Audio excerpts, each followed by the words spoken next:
Welcome to another episode of Red Black, where your conservatism is not just the color that you're used to. I'm Lenny McAllister. I'm here to tell you that at the beginning of December, before an even-numbered year, it's both the holiday season in December and the beginning of silly season before the real political season begins after the new year. Now, I'm going to get into both because there's a lot of both silly stuff and serious stuff to talk about this week, but a little bit of silly stuff about the holiday season. And the dude over there, Jeff, I'm going to go to you first because in a bonus episode of Red and Black, which if you all haven't seen it, you're going to have to go find it somewhere. It's like one of those lost episodes from like the 80s of Elf or something along those lines. They're on Betamax. Jeff, we talked about Christmas songs we hate. And we talked about one in particular that calls Africa a country and a whole bunch of just ridiculous stuff from people that should know better. But I had a chance to listen to a Christmas song that I think is one of the greatest Christmas songs ever made, and it was made over the last 30 years. Do you have any idea what song that might be? Last Christmas by Wham. That was my guess too, actually. That is exactly what I gave you my heart. That's what you would expect from a black dude that plays the banjo on the internet. So, No, that's what I expect from you. That's why I guessed it. Wow. It's all right. I like George Michael too. I like George Michael. You know, it's all right. Jade. All right, so that's your guess. Last Christmas by Wham. Melanie Colette, what is your guess as to one of the greatest Christmas songs over the last 30 years that I had a chance to listen to before we started? The only Christmas song that counts this year and every year, All I Want for Christmas Is You by Mariah Carey. How did I know you were going to say that? Thank you. You know what? You can always count on a woman to be smart when you have a group of men together. Well, So, of course, that's what it is. Because that is like the ultimate Christmas song, modern Christmas song. It's there. It's upbeat. It's Mariah Carey when Mariah Carey was Mariah Carey, before Mariah Carey was like flopping on New Year's Eve and saying, "Is my mic on? Hello, is my mic on? Hello, is my mic on?" and walking off stage. So Mariah Carey will be rich forever because of that song. Jeff. I've seen her live. She's actually fabulous. She's having a bad night that one night, but I've seen her live. She did a good job. When she sings, she is excellent. I give you that. But on that night, rocking New Year's Eve, she literally was a little bit of I digressing. And she was, "Is my mic on? Is my mic? Hello, hello." And then she just was like singing lyrics to one song when it was about another song. And she figured, screw it, you're going to pay me anyway. You know, if I had to sing that song every year, I'd be faded up too on stage. You know what? You know what you'd be faded up on, by the way, Jeff? You'd be faded up on all that mailbox money that comes in every single year. Probably, yeah. I'm not saying I wouldn't do it, but I would be faded. Yeah, that's true, too. Dr. Metzler, since Melody guessed the right answer, and we have real serious stuff to talk about, would you like to put a song in here of yours as well? Is there some song from Grenada, however you pronounce it, that is like the Mariah Carey version of All I Want for Christmas Is You? No. However, the favorite, the most auspicious song, which has been banned, "Baby It's Cold Outside." That's a good one. It is. That is a good one. First of all, you're in Florida. It's not cold outside. Yeah, but here's the thing. You know, the whole thing. It is cold over there. I was just there. I was just in Jacksonville. It was cold. Yes, and it's this whole thing about you as a prostitute and all that kind of stuff. Maybe Hold on. Before we get into something really serious, that's the epitome of, what do you call it, Jeff? The woke, what do you call it? Your own, you call it like woke nation, woke religion. Wokeism? Wokeism. There you go. Yeah, that's the epitome of wokeism. She was a prostitute. He was trying to date rape her. He was trying to get her, liquored up and take advantage of her.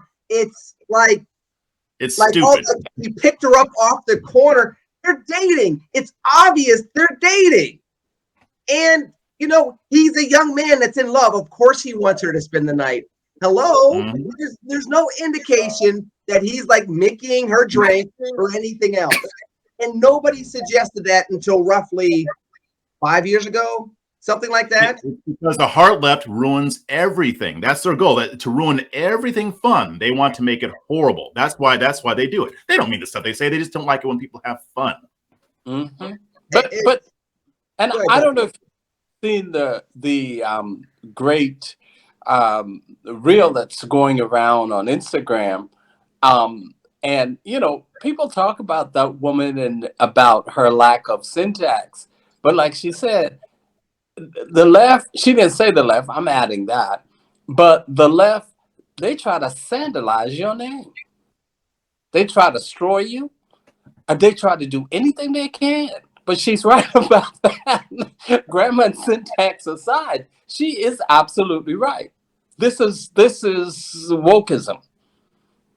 It's just, and here's, I know we're going down a rabbit hole, but okay, you got me on the hook. I'm the fish with the worm, and you're reeling me into the boat. This is part of the reason why you can't get real civil rights advances in America anymore. Because every time you focus on one real issue, there's like three other ones that get in the way, and all four get convoluted, and then you throw the baby out with the bathwater.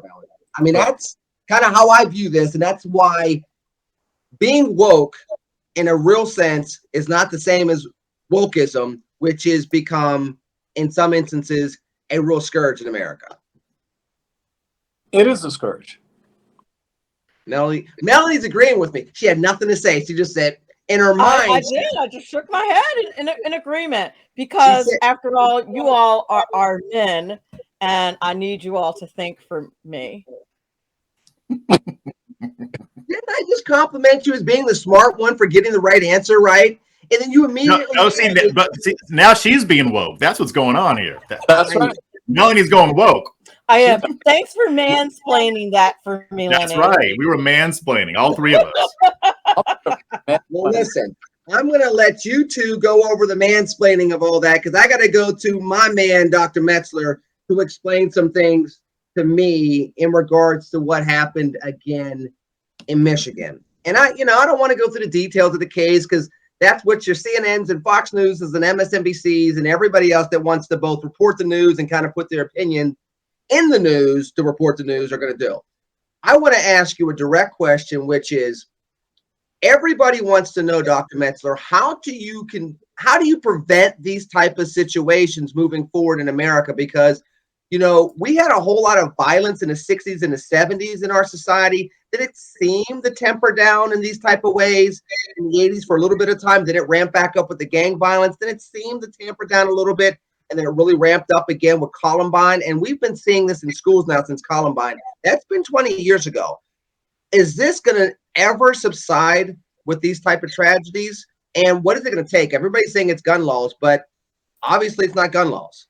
It's not. It's not gun laws. Here's what it is. Remember, in this particular case, why was a weapon where a child could get it? That becomes issues. These parents want to buy these guns, but they don't want to lock them up. They don't want to secure them when that they have children or other folks who don't have the ability to make sound decisions around the house. Number one.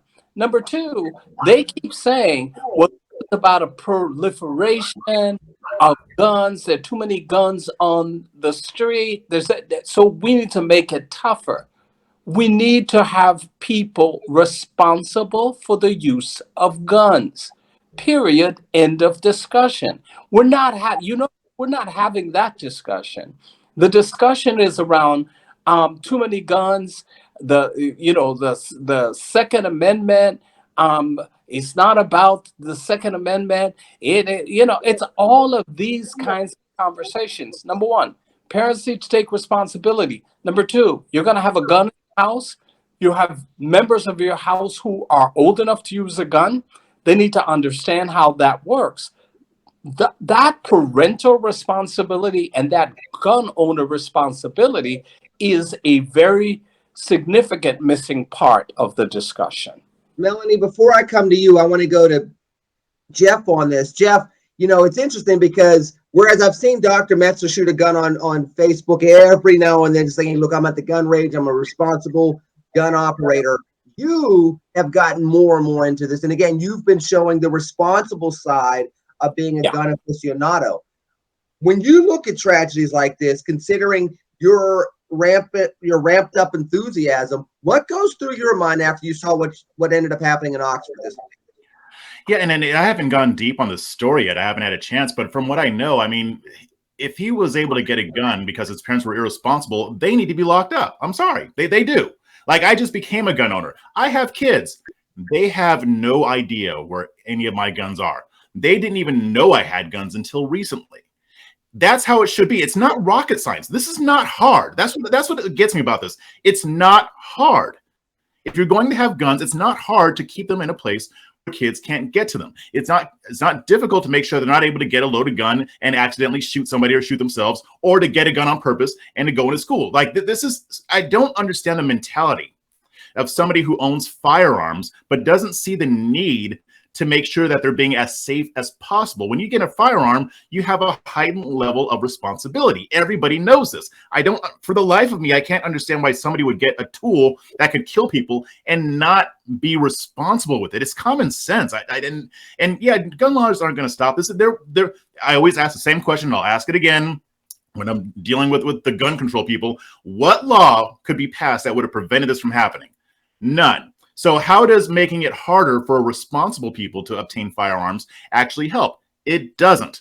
Are there other? I think that with these schools, and I hate to say this, but it's enhanced security measures that will keep this from happening. Again, I hate to say it again, metal detectors. There's a reason why you don't have a lot of mass shootings in inner city schools. A lot of them have metal detectors. You can't bring a gun in there. Yeah. Have other measures to make sure this stuff doesn't happen. Does it suck that we even have to be talking about this? Yes, but it is what it is. And this is about saving lives, not about pushing legislation that's only designed to make you feel good rather than actually getting a result.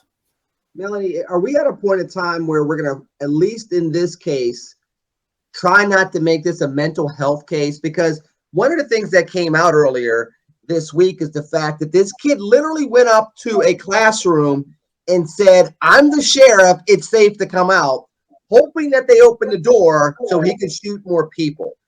That doesn't sound like a mental health situation and a mental health break. It sounds like it's premeditated. But every time we hear about these type of mass shootings at schools, we seem to slide towards mental health and not towards, hey, there are just times where irresponsible parents allow their badass kid to get a weapon and hurt people. Where do you think we're going to end up being with this case? You don't feel like a child that would do that has some mental health issues? You don't think that that's a mental health issue?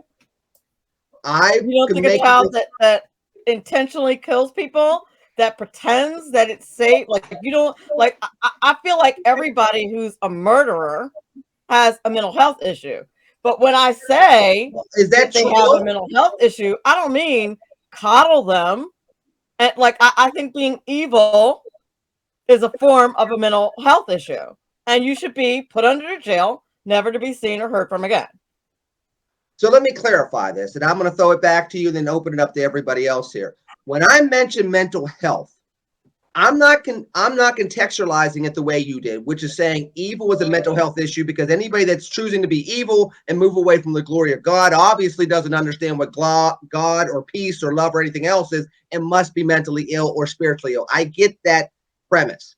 But the way mental health issues are used with these mass shootings, particularly in suburban environments, it's used as an excuse to excuse somebody from, stabbing or shooting people to try to lessen a jail time or to try to excuse the behavior. Now, what you ended up doing, Melody, is you said, okay, look, I'll give you that you must be evil and mentally ill, but I'm also going to throw you underneath the jail. And that's not what usually happens when we start talking about mental health with these type of issues.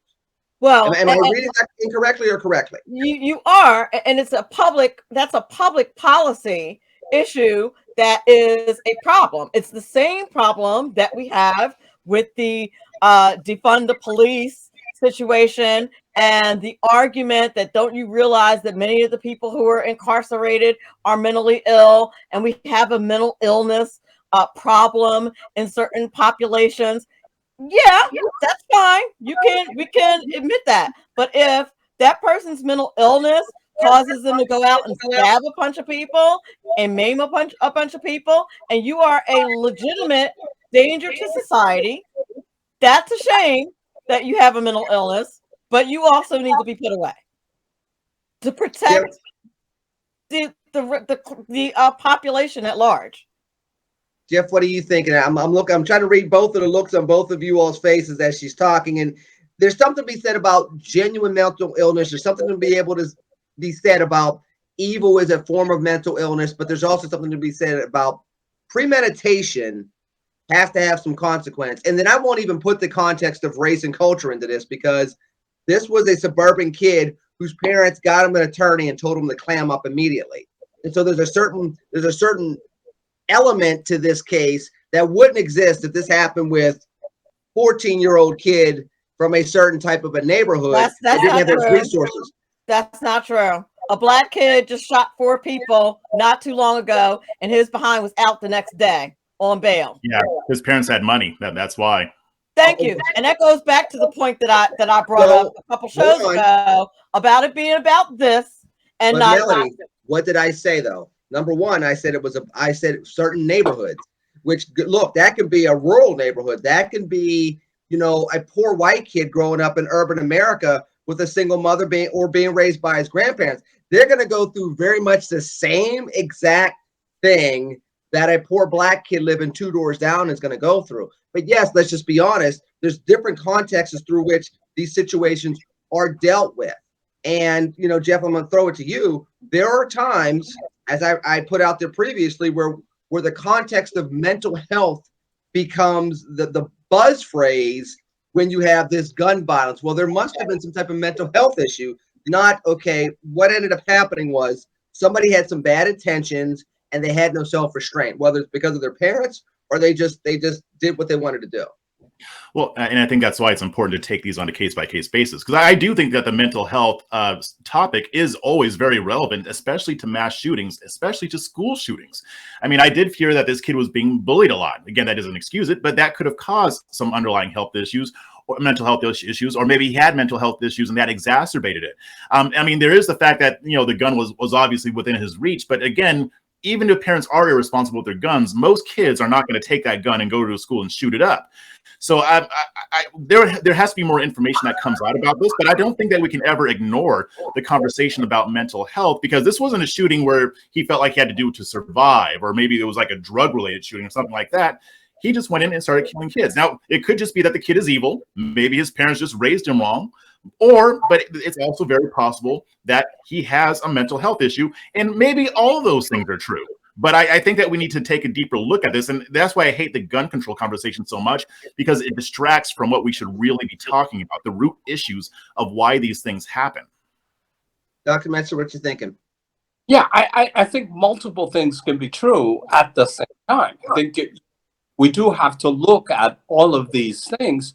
I think it is a combination of these things, because in fact, if the kid is bullied, he said he is, my question then becomes, what have the parents done about it? This bullying didn't just start yesterday. And so it's a combination of factors that I think have to be looked into. It's not one of the other. I think it is very nuanced, and it's nuanced on a case. Jeff, the whole mental health issue in the context of a shooting really then starts to encourage people to take sides rather than look at root causes and solutions. You either are for gun control or you are not. You either support mental health or you don't, good mental health or you don't. And I think that is a useless dichotomy. When do we move past the normal conversations? Because right now we do have these dichotomies that go on, you all. I mean, let's just be honest. inner city kids, black, white, Latino, whatever, Native American, whatever you want to say, poor kids in bad neighborhoods get bullied all the time. And when they grow up to do bad things, people just say those badass kids need to go to jail. They don't ask about PTSD from poverty, from, crisis in their families, from underemployment, unemployment, domestic abuse, or anything else. They just say those badass kids need to go to jail. When we see it in suburban America or in affluent America, I mean, we just had a kid that raped 3 different girls that the judge said, well, a jail sentence is just going to be too harsh for him. He admitted to raping 3 different girls in his house. 2 of them were his sister's friends, but it was too egregious for him to go to jail for raping 3 girls. But again, this goes back to affluence, money, background, everything else. And people can make the argument, well, what's wrong with this kid where he feels like he has to take advantage of these girls in their sleep? But there's also an argument of keep your hands and everything else to yourself. And if you can't, you got to pay the consequences regardless of who you are. Yeah, absolutely. And I do think that, in fact, we're not having, that is part of the nuanced conversation that I've been talking about and the case-by-case conversation I've been talking about. But again, the issue is, frankly, that we are so caught up in labels, in it is either A or B, that we make no room for nuance. We have become a society where it's all or nothing.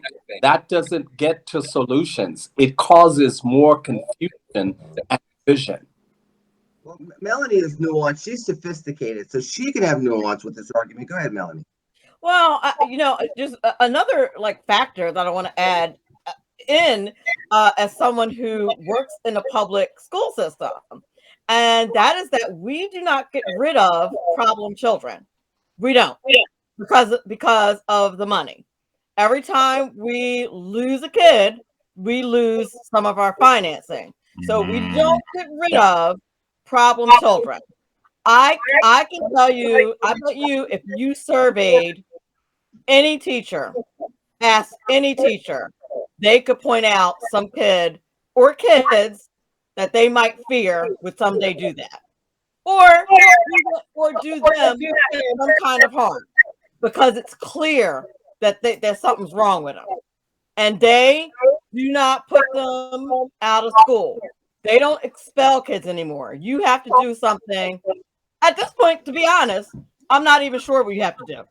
I've been working in public education for 10 years. I can count on one hand how many times I know of a student that legitimately got expelled from school. They do not get expelled. They develop special programs. They give them support, and they do all kinds of things, from violence to sexual assault to robberies, all kinds of things. In my 20, 30 some odd years in education, I've had more than one kid that had a parole officer. That's not unusual. God only knows what they did. They don't tell the teachers. They don't tell them, make sure you lock your purse up because, that person's a klepto. Or make sure you're not alone with them because they sexually assaulted someone. They don't let me ask this to you very quick. You go to Jeff, and then we're going to transition on. I mean, part of what we're paying for with some of that, with what you're experiencing, Melanie, and it may be going on in school districts around the country, is the maybe overcompensation of the school to prison pipeline. Because 25 to 30 years ago, if a poor kid or a black kid or a brown kid got into a lunchroom fight that used to just be worthy of the tension, then they were now getting locked up at 13 and 14 years old. Now it seems as though maybe there's an overcompensation for that, where kids are not necessarily being removed from an enrollment and put into a place where they can recalibrate and get back on track. Instead, they're just kind of kept there and hope to be socially promoted through.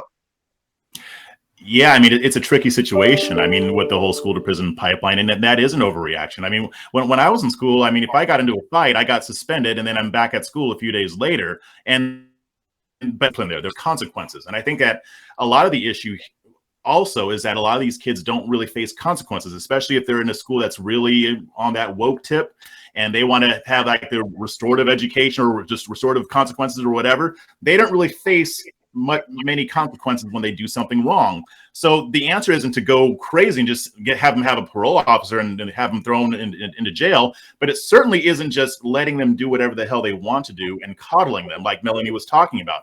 There has to be a balance. There has to be something in between that would work. And no solution is going to be perfect, but there has to be something better than what we're doing now. And it doesn't seem like people are really interested in actually getting it to a solution. Like they're more concerned with their ideology or what side they're on than they are about actually fixing the problem. I think there are probably on both sides of this argument, there are probably elements that you can take from both and actually develop a solution. Yeah. But the way we're doing right now, it ain't working. So before we transition on, number one, Jeff, you weren't the type of kid that would get into a fight in school. Let's not start rumors. Let's just you weren't that dude. Second of all, I wasn't always the nice guy that I am right now. Yeah, okay. Number two, you said woke tip. What is a woke tip? Is that something like a Q-tip that you get at the supermarket? And I don't even want to know what part of your body you stick a woke tip in, because that just doesn't seem like it gets the wax out. We probably shouldn't go there, because then we'll have to start talking about birthing persons and all kinds of other stuff. We won't go into the Supreme Court case this week, because that might be a whole episode talking about Texas and Mississippi and this board, and the fact that out of 9 justices, 6 of them are Catholic, and that, whether people want to admit it or not, and I say this as a lifelong Catholic, may end up having an influence on how Roe v. Wade is influenced, a law that's been around since all of us, other than Dr. Metzler, have been alive. See how I gave you respect on that. Well, Roe is dead. I said we're going to talk about it next week. Okay, I'm just saying, though. No, see, now I want to know what he means. Like, come on. You didn't read his tweet yesterday? Yeah, it's dead. He tweeted about it yesterday. Because look, here's what so we've had this concept of stare decisis in the law, which essentially means let the law be what it is, it's settled, you have to follow it. Based on the arguments that I heard yesterday, what the court is going to do is to say, yeah, stare decisis is nice. We must look at it. We must consider it binding. Roe is dead. Wow. Okay. That's what the tweet said. We will talk more about that next week, because I want to dive deeper into it and all of the ramifications of it, because people, it's so funny.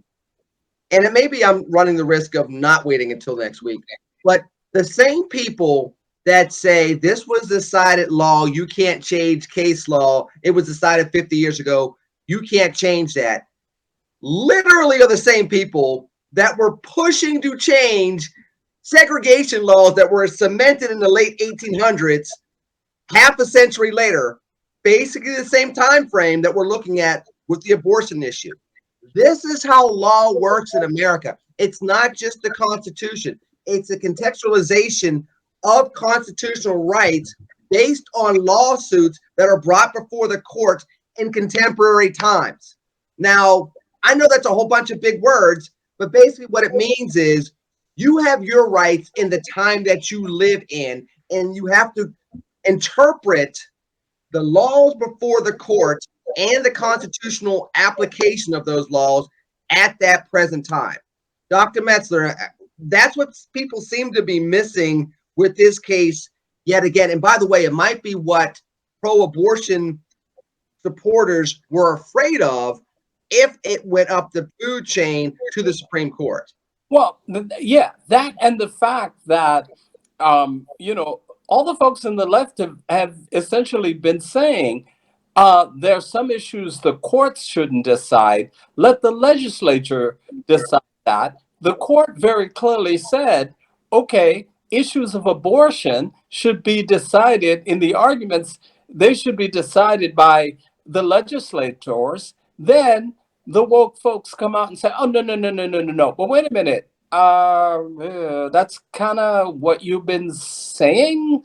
So, you have that. We'll get more into it next week. And since we're talking about the Supreme Court, I'm actually now going to engage in a conspiracy theory. And it involves Kamala Harris.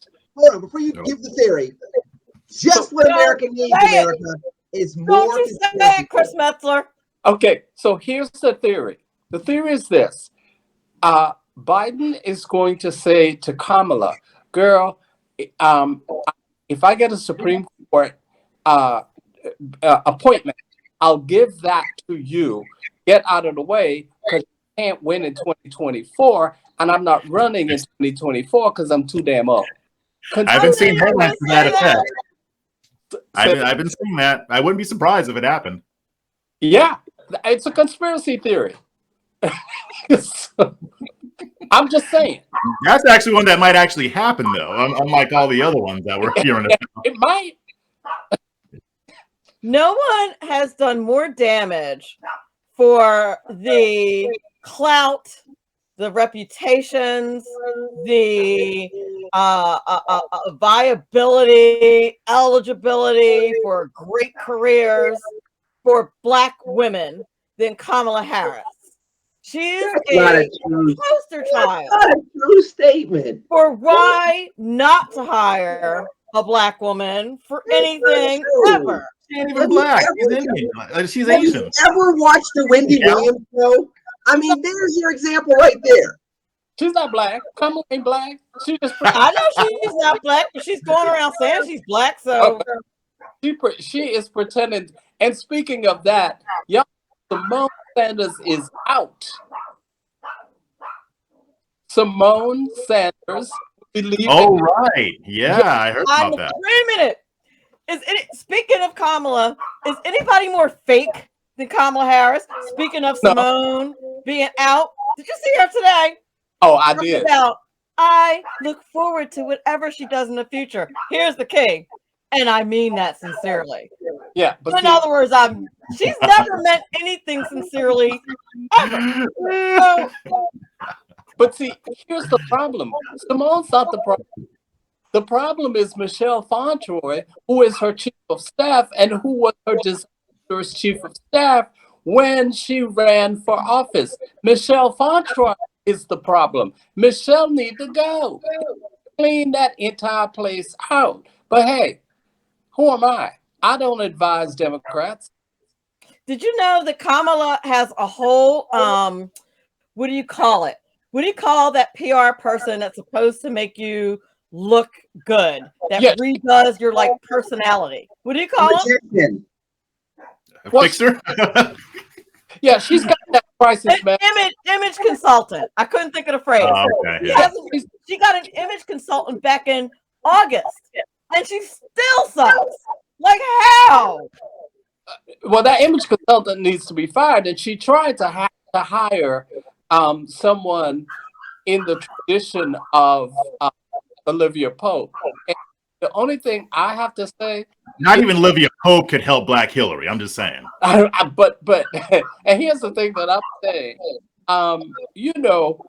I worked with Judy when Judy was working with Marion Barry. Judy, of course, is the one who Olivia is based upon.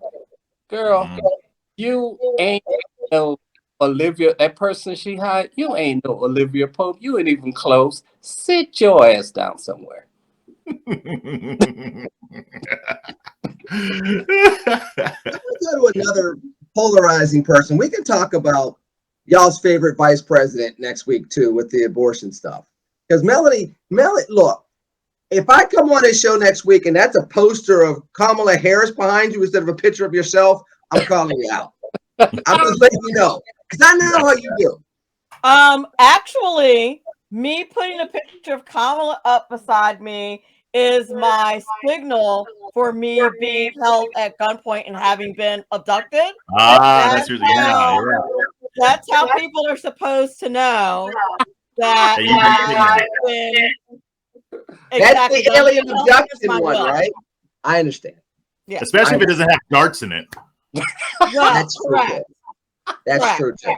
So let me go to something in regards to people that are extremely polarizing. And I'm going to take a different angle on this whole Mark Meadows and the book and Trump, and he's dropping this bombshell that Trump had COVID during the Biden-Trump debate and yada, yada, yada, yada.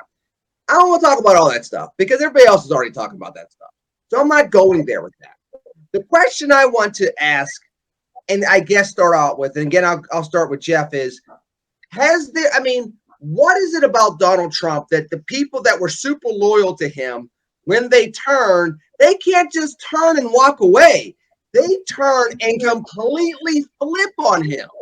It's not, you've seen people that were pissed off with Obama, they kind of walked away from Obama and left. People that were burned by George W. Bush, the late Colin Powell, never really turned on Dick Cheney or G.W. Bush 43. But with this president, it's either I'm loyal all the way to damn near prison, or when I flip, I'm flipping so hard I'm selling a book, I'm on television, I'm accusing him of child sacrifice and everything else. There's not that in between that you've seen with other presidents, Jeff. Why? Why? That's why. Have yourself a merry little Griftmas. It's grifting season. That's why. It's been grifting season for years.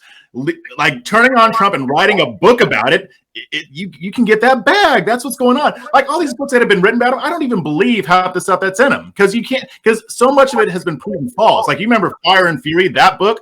A lot of that stuff was proven false. A lot of the books that have been written about him, I'm sure some of it's true, but at the same time, like, no, these are just people who were just trying to cash in on TDS, on Trump hatred.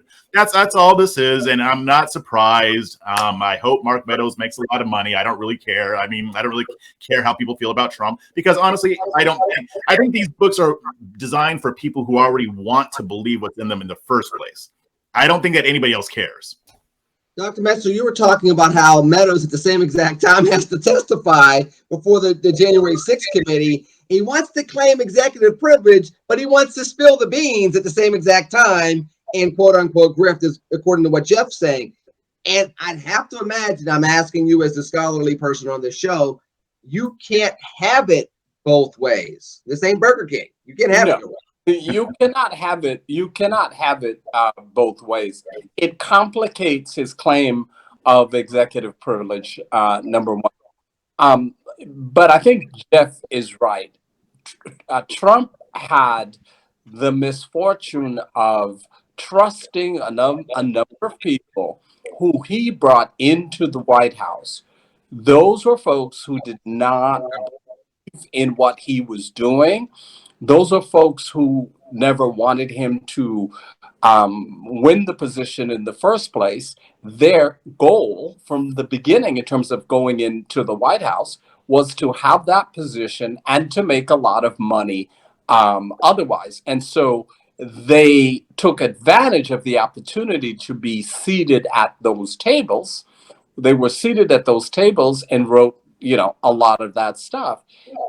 And it's not only Trump, but the book that Stephanie Grisham wrote about Melania.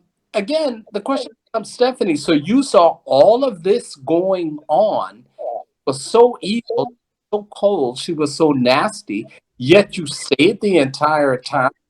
Really? Yes, you stayed the entire time because you're trying to make money. Look at how many appearances you've had, and you're shopping for a contributor position in addition to the book. Come on.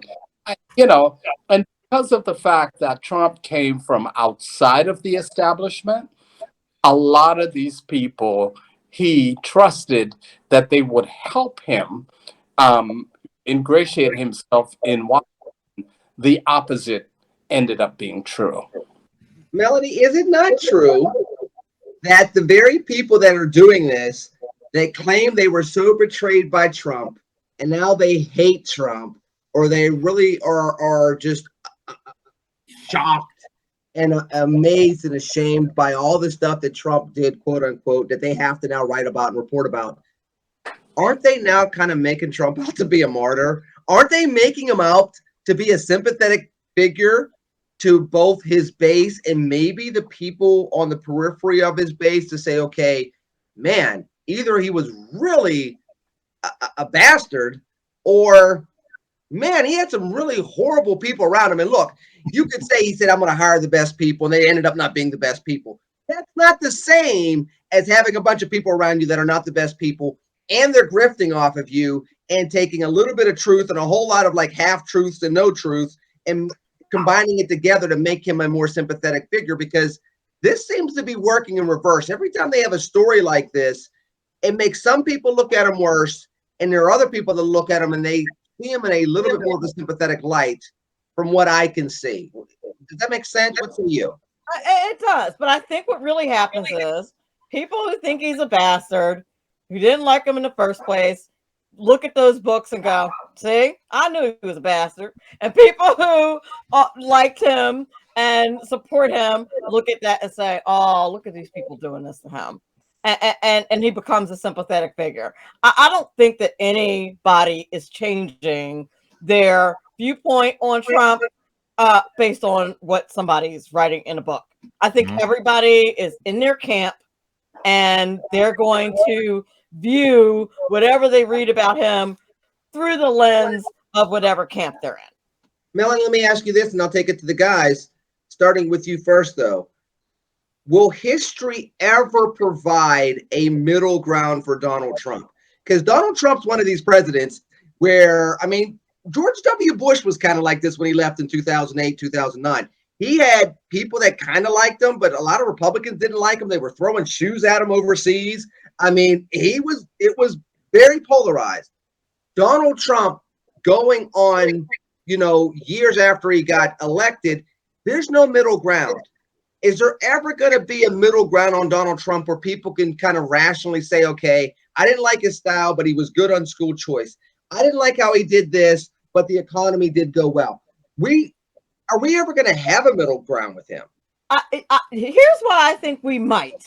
And I think it's because of technology. So when history books were written in yesteryear, we had to rely strictly on the historians. We could only go to the library and find out what was written based on what's contained therein. But now we have the internet. We have endless access to information where we could find out truths, lies, shade, anything that we want to find out about a presidential figure. And I think that the technology is what probably will create the middle ground, where before there was none, again, because we had to rely on historians and the viewpoint of historians back in the day. And now we have access to all the information if we want it. Dr. Maxler. Well, I think that's partially correct. And here's why I say partially, because that assumes that, in fact, folks will take the extra time to do additional research. I also think it still depends on historians and who is writing the history, particularly in the academic context. And currently, what you have in academia is an extremely liberal professor class. And so I think it's partially true that, in fact, the academic traditional historians will not come to that middle ground for a time to come. But I do think that there's supplemental texts and other materials in the archives that could do that. So I do think it can happen. I think it will be a tougher sell than other presidents, largely because Trump is so anti-establishment. And in fact, Republicans and conservatives, well, I would say conservatives, because Trump's not a Republican, has never been a Republican, will never be a Republican. But I think from a conservative and from a Trumpster perspective, I think they'll have the last laugh at the end of the day. What say you, lover boy? I mean, Jeff. Yeah, only one person's allowed to call me lover boy. Anyway, I digress. Yeah, I think, I mean, we're looking back 50 years from now. I kind of agree with what Melanie was saying. I mean, a lot of this information is democratized. You don't have to just rely on historians to tell the story. So I don't think it'll ever be like a pure middle ground here, but I think it will go more towards the middle, 40, 50 years from now, because the people who precede it or who come after us, they will be able to see all that information, and they're not. And even if the left tries to scrub it from the internet, which I wouldn't put it past them, it's still going to be there. They can't get rid of the entire internet. People are going to be able to watch Donald Trump's speeches. They're going to be able to look at news reports. They're going to be able to read and watch videos. So this, again, is like Dr. Metza said, this assumes that they actually take that step to do the research. But I do think that will happen. I think Trump will always be polarizing. I think he'll become less polarizing over the next few decades. I'm sorry.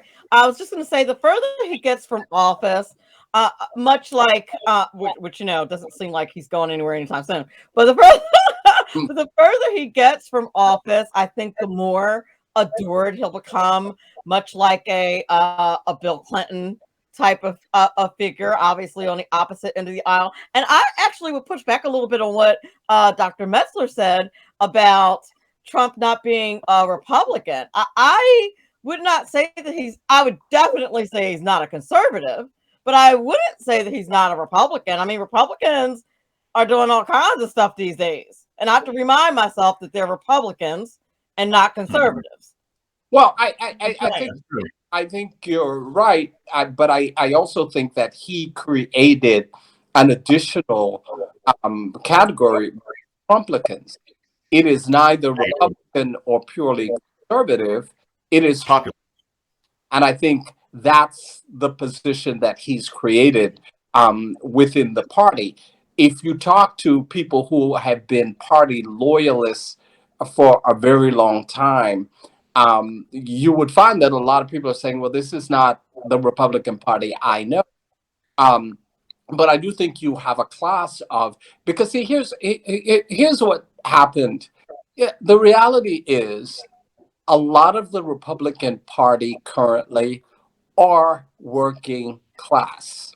For a very long period of time, Republicans pretended that, in fact, we were not the party of the working class.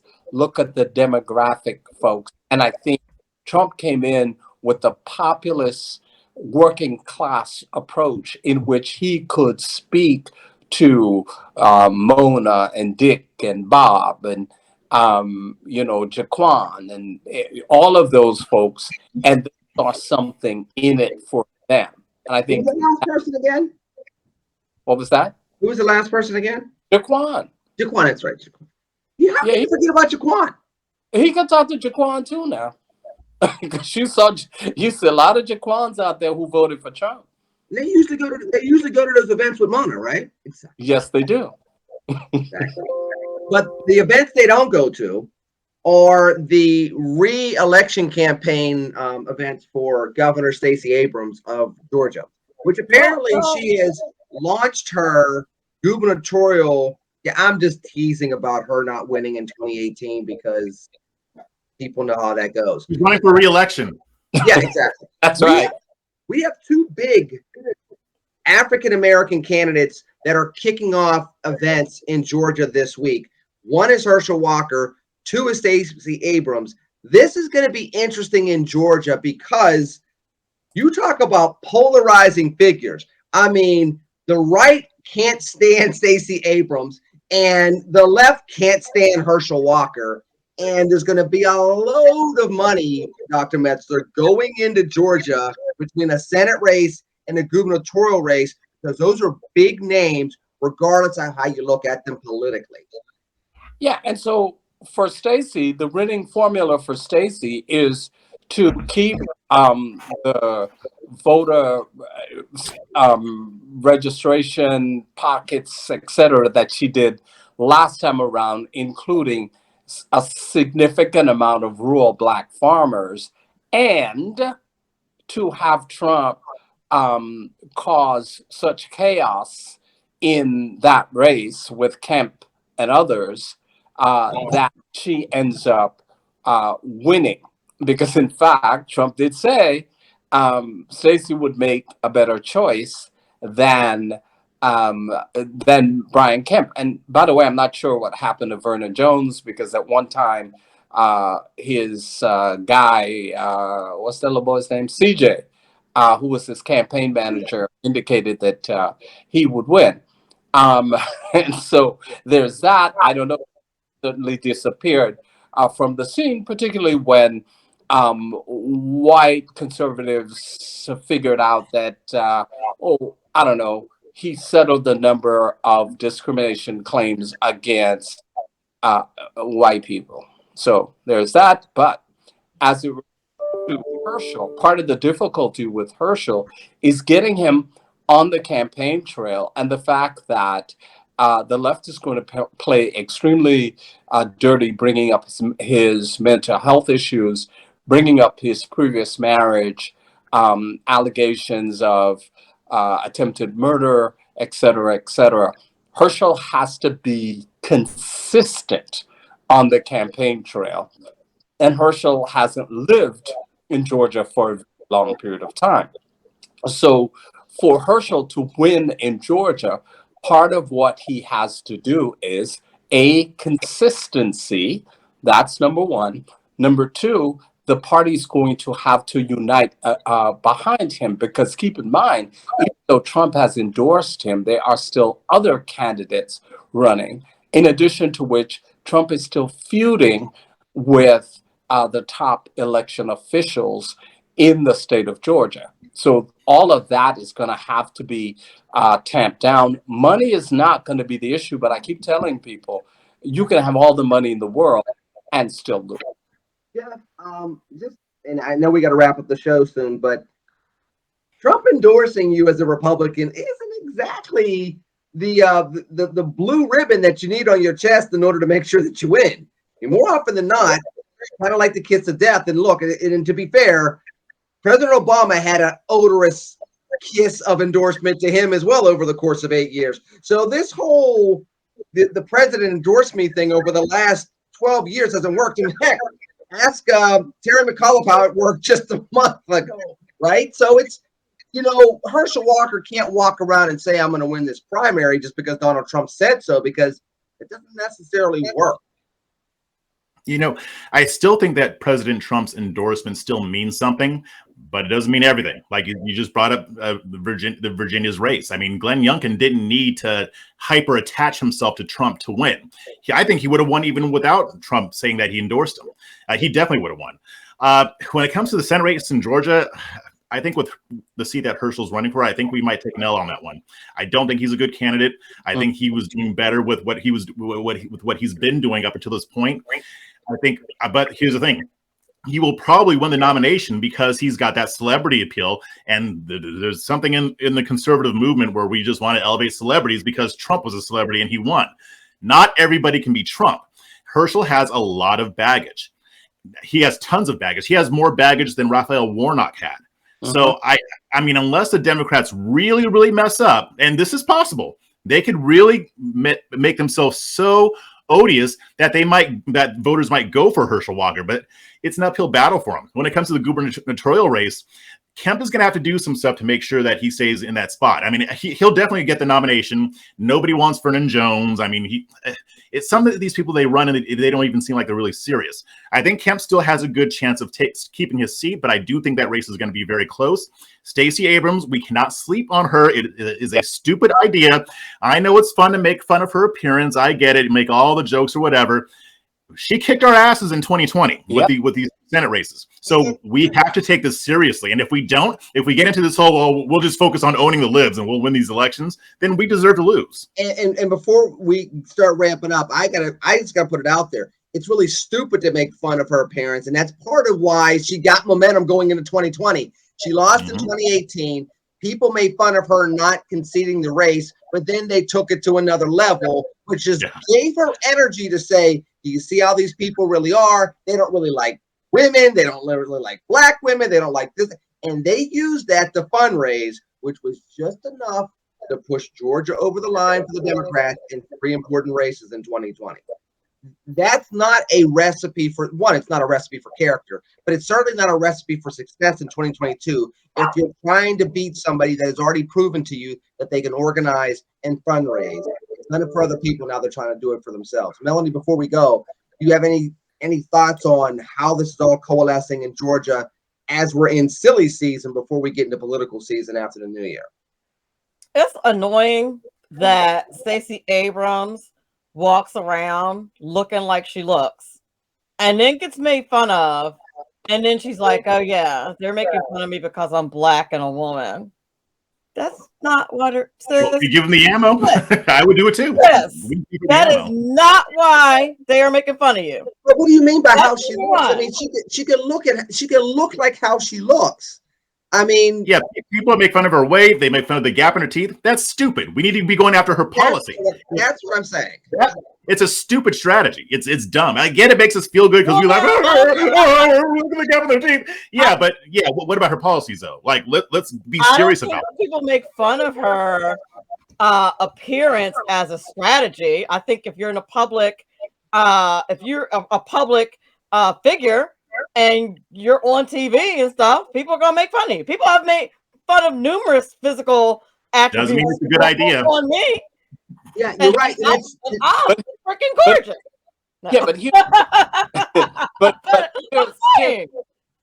you're gonna make fun of her. You're gonna superimpose these pictures of her being big and the fried chicken, eating the fried chicken and all that kind of stuff. You're gonna do all of that. And while you're doing that, she's kicking your ass. That's my thing. Yeah. I mean, here's the thing. I have no problem with making fun of politicians. I mean, they're politicians. They work for us. So yeah, if you're going to make fun of her while you're doing it, you might want to talk about some policy. You might want to talk about why she's horrible. You might want to talk about what she wants to do that is destructive instead of just making fun of that gap in her teeth. Because nobody cares. And on top of that, and I'm going to give it back to Melanie before we go. And on top of that, understand that you're making fun of her is going to be weaponized against you in fundraising campaigns, which can go back to Dr. Metzler's aforementioned kicking one's ass. That's just fair game. No, you're right. You're right about that. As for Herschel Walker, I'm going to say something. You guys are going to be like, this is like a kind of a liberal comment, but I'm going to say it. No one really cares about domestic violence or sexual assault. They don't care enough to not elect someone over it. So no one cares if a man is handsy with a woman. No one cares if a dude beats up women. They don't care. You see they care if it's a Republican. Over and over again. It depends. People don't care. If it's a Republican, and they also care if the opponent is the Reverend of Martin Luther King Jr.'s church. In Georgia. In Georgia. Hypocritical or not, those folk, when you can argue of whether because he's been accused of doing the same thing with his ex-wife, running over his ex-wife, etc. However, he holds the title Reverend in Ebenezer. That resonates across the state in significant numbers. We can't underestimate that. I think you're right, but if you're a Republican, the standard is different. Exactly. And we have to realize that. And I have to end the show there. Catch up to Jeff online and Fresh Perspective. Catch up to Melanie. Where's your new radio show? Very quickly, where is it? 98.7 The Coast, and it streams live during the show from 7 to 9 every Thursday night. Fantastic. Dr. Metzler's doing fantastic things in New York City. Catch us here on Red and Black every single week. Premieres on Saturdays, but we're also going to have some bonus episodes. We're going to let you know where those are on Twitter and on Facebook. You can catch some Facebook Lives. I think the next one's coming up next week. We'll keep you posted. In the meanwhile, we'll talk to you after this weekend. Have a very safe day. TCNGB. Take care and God bless. Peace.